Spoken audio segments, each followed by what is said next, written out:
அன்புள்ளம் கொண்ட நண்பர்கள் அனைவருக்கும் எனது பணிவான வணக்கங்கள். பல சந்தர்ப்ப சூழ்நிலைகளை பற்றி, அதாவது ஒரு குரு பெயர்ச்சி, குரு வக்ர நிவர்த்தி, சனி வக்ர நிவர்த்தி, இது மாதிரி எல்லா பலன்களும் போட்டு சொல்லிட்டே வரோம். சுக்கிர பெயர்ச்சி, இது மாதிரி பல பலன்கள் நம்ம சொல்லிட்டே வரோம். இதெல்லாம் சொன்னால் கூட இதெல்லாம் ரெகுலராக நடக்கக்கூடிய கிரக சூழ்நிலைகள் அது சொல்கிறோம். ஆனால் இந்த கால சூழ்நிலைகளில் நம்ம ஒரு பர்டிகுலர் பிரேக்கிங் பாயிண்ட் மாதிரி ஒரு பர்டிகுலர் டைம், ஏன்னா இந்த பூமி சூரியனை சுற்றி வர்றதுக்கு ஒரு வருஷம் ஆகுது. அப்போ அந்த பர்டிகுலர் பாயிண்ட்லேருந்து நம்ம ஒரு வருஷமாக நம்ம கணக்கு பண்ணிட்டு நம்மளோட வயசு அப்படின்னு கணக்கு பண்ணுறோம். எல்லாத்துக்கும் ஒரு பிரேக்கிங் பாயிண்ட் வச்சுருக்கோம். அதுதான் நம்ம புத்தாண்டு அப்படின்னு சொல்லலாம். ஒரு வருஷம் முடிஞ்சு 365 நாள், ஒரு சுழற்சி முடிஞ்சு அடுத்த சுழற்சி அப்படின்னு வச்சுருக்கோம். இதை ஒவ்வொருத்தரும் ஒவ்வொரு மாதிரி கணக்கு பண்ணுறாங்க. அதாவது நமக்கு சித்திரை மாதம் முதல் நமக்கு கணக்கு இருக்குது. அது மாதிரி பசலின்னு ஒரு கணக்கு இருக்குது. அது மாதிரி சாலிவாகனம்னு ஒரு கணக்கு இருக்குது. இது மாதிரி பல கணக்குகள் இருக்குது. ஆனால் நம்ம எல்லோரும் யூனிவர்சலாக உலகம் ஃபுல்லாக யூஸ் பண்ணுறது அப்படிங்கிறது நம்ம இந்த கிரிகோரியன் கேலண்டர் அப்படின்னு சொல்லக்கூடிய அந்த புத்தாண்டு, நம்ம இங்கிலீஷ் நாட்கள்னு சொல்கிறோம் இல்லையா, அந்த புத்தாண்டு. ஸோ அந்த புத்தாண்டு இப்போ வரப்போகிறது 1/1/2025.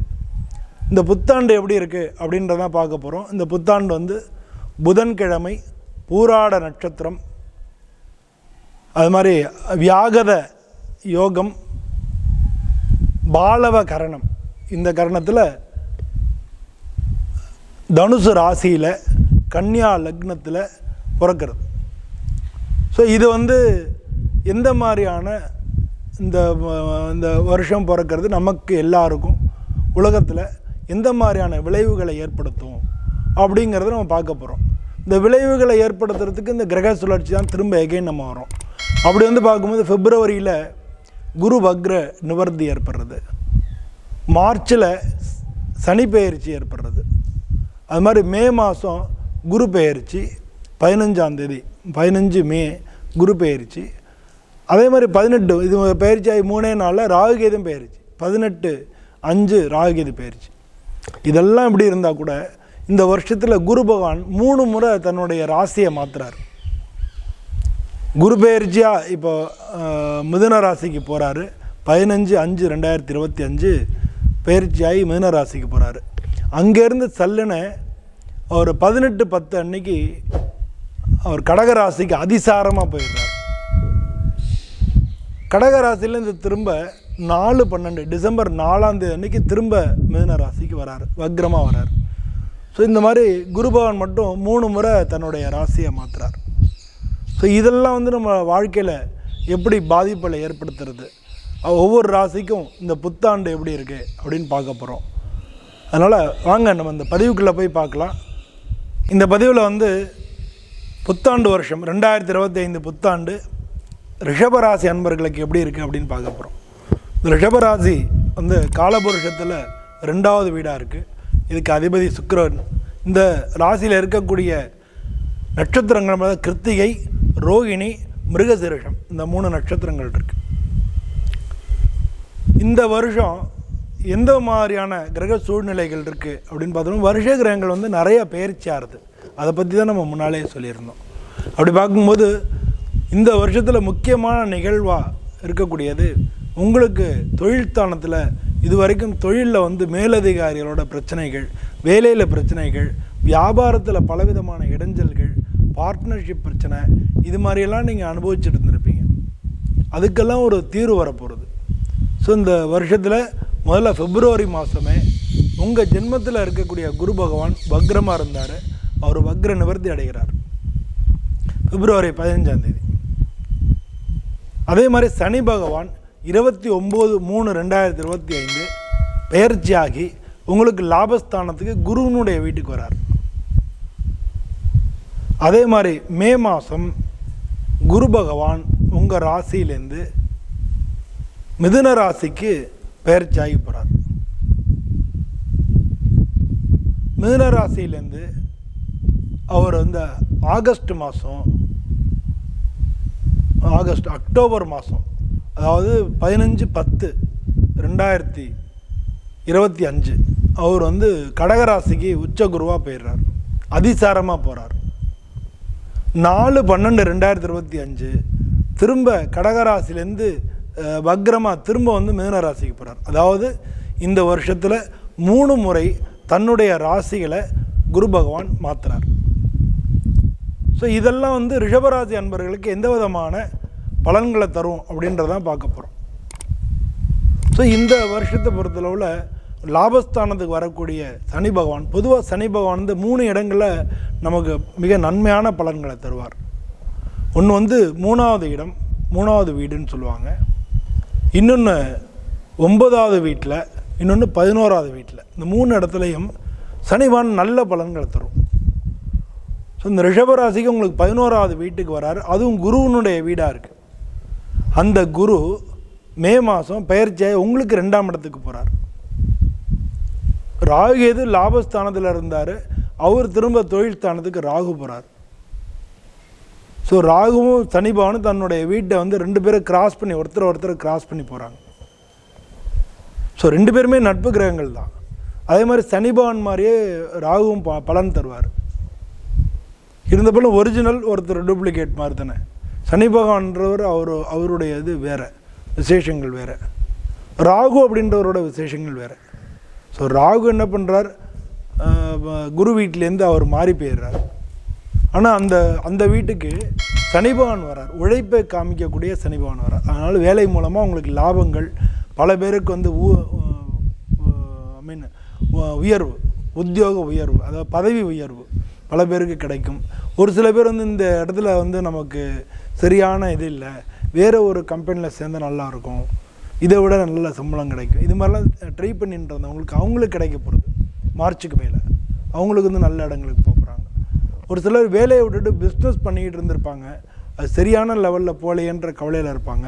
அந்த பிஸ்னஸ்லாம் நல்ல லெவலில் இனிமேல் போக ஆரம்பிக்கும். ரிஷபராசி அன்பர்களில் பல பேருக்கு வந்து திருமணத்துக்கு எதிர்பார்த்துட்டே இருந்திருப்பாங்க. திருமணம் நடக்காதவங்களுக்கு திருமணம் நடக்கும். ஜென்மகுருவாக இருந்தபோது 7ல் பார்வை நடக்கும்னு சொல்லியிருப்பாங்க.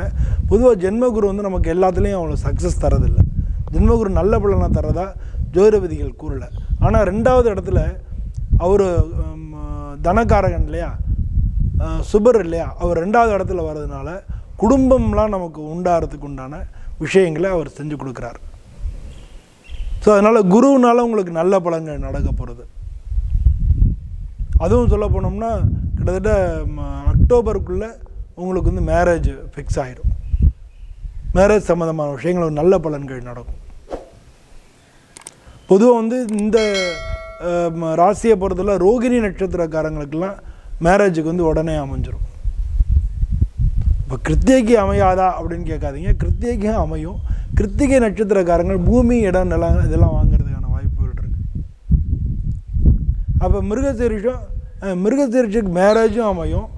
ஆனால் முக்கியமாக வந்து பூமி இடங்கள் அமையும். உங்களுக்கு உடல்நிலை கோளாறுகள் சரியாகும். அதில் மிருகசீரிஷ நட்சத்திரத்தில் இருக்கக்கூடிய அரசியல்வாதிகளுக்கு ரொம்ப நல்லா இருக்கும். காலங்கள் ரொம்ப ரொம்ப அருமையாக இருக்கும்.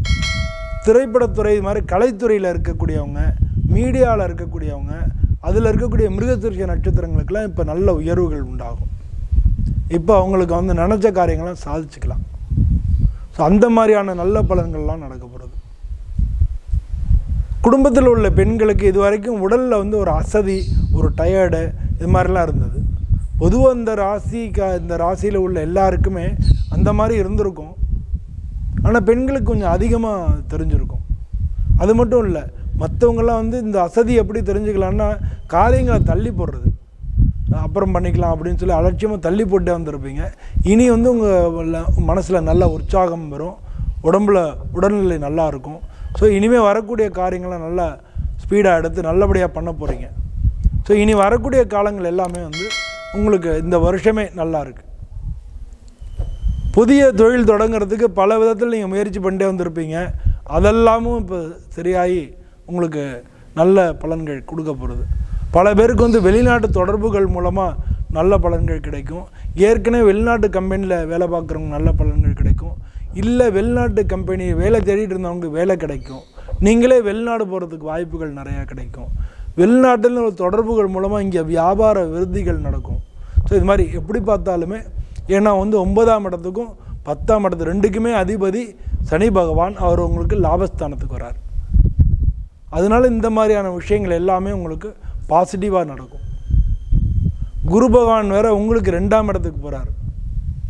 2ஆம் இடத்துக்கு போகிறதுனால அவருடைய பார்வை 9ஆம் இடத்துக்கு கிடைக்கும்.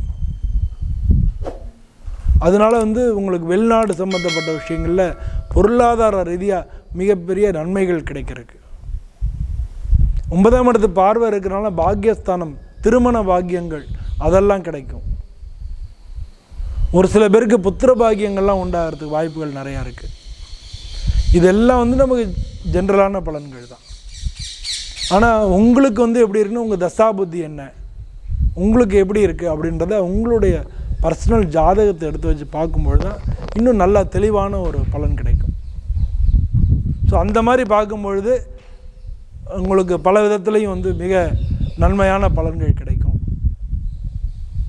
அது மாதிரி உங்களுடைய ஜாதகத்தை நீங்கள் போய் பார்த்து அதை பார்த்துன்னு இந்த கோச்சார பலனையும் சேர்த்து வச்சு பார்த்து தெரிஞ்சுனிங்கன்னா உங்களுக்கு வாழ்க்கையை இந்த வருஷத்தை எப்படி ஓட்டலான்னு ஒரு ஐடியா, அதை வச்சு இந்த வருஷத்தை நல்ல முறையில் பண்ணிக்கலாம். அதுக்கு தான் நம்ம இந்த மாதிரி பலன்கள்லாம் நம்ம போடுறோம். இந்த ரிஷபராசி அன்பர்கள் உங்களுடைய ராசிக்கு அதிபதி சுக்கிரன் அப்படின்னாலும் இந்த காலங்களில் உங்களுக்கு சனி பகவான் அவரும் லாபமாக இருக்கார். ராகுகேது அவரும் உங்களுக்கு நன்மையை தரப்போகிறாரு. குரு பகவான் அவரும் உங்களுக்கு நன்மையை தரப்போகிறார். ஸோ எல்லாருமே இந்த வருஷம் உங்களுக்கு மிக சிறந்த வருஷமாக இருக்கப்படுது. இந்த வருஷத்தில் நீங்கள் புதிய முயற்சிகள், படிப்பு சம்பந்தமான விஷயங்கள், புதிய தொழில் ஆரம்பிக்கிறது, வீடு கட்டுறதுக்கு ஆரம்பிக்கிறது, புதிய வாகனம் வாங்கிறது, இது மாதிரி எல்லா விதமான நற்பலன்களும் இந்த வருஷம் நடக்கிறப்படும். இந்த வருஷம் உங்களுடைய ராசிக்கு அதிபதி சுக்கிரன்றதுனால நீங்கள் ஒவ்வொரு வெள்ளிக்கிழமையும் லக்ஷ்மிக்கு பூஜை பண்ணுறது ரொம்ப ரொம்ப நல்லது. அப்படி லக்ஷ்மிக்கு அர்ச்சனை பண்ணலாம். ஒவ்வொரு மாதமும் உங்களுடைய ஜென்ம நட்சத்திரம் வரும்போது மகாலட்சுமி பக்கத்தில் எங்கே இருக்கோ அங்கே போய் பண்ணலாம். சிவன் கோயிலெலாம் லக்ஷ்மி இருக்கும், பெருமாள் கோயிலில் தாயார் இருப்பாங்க. பெருமாள் கோயிலில் தாயாருக்கு பண்ணாலே லக்ஷ்மிக்கு பண்ண மாதிரி தான். அதனால் பக்கத்தில் உள்ள பெருமாள் கோயிலில் போய் தாயாருக்கு பண்ணலாம், இல்லை சிவன் கோயிலில் லக்ஷ்மிக்கு பண்ணலாம்.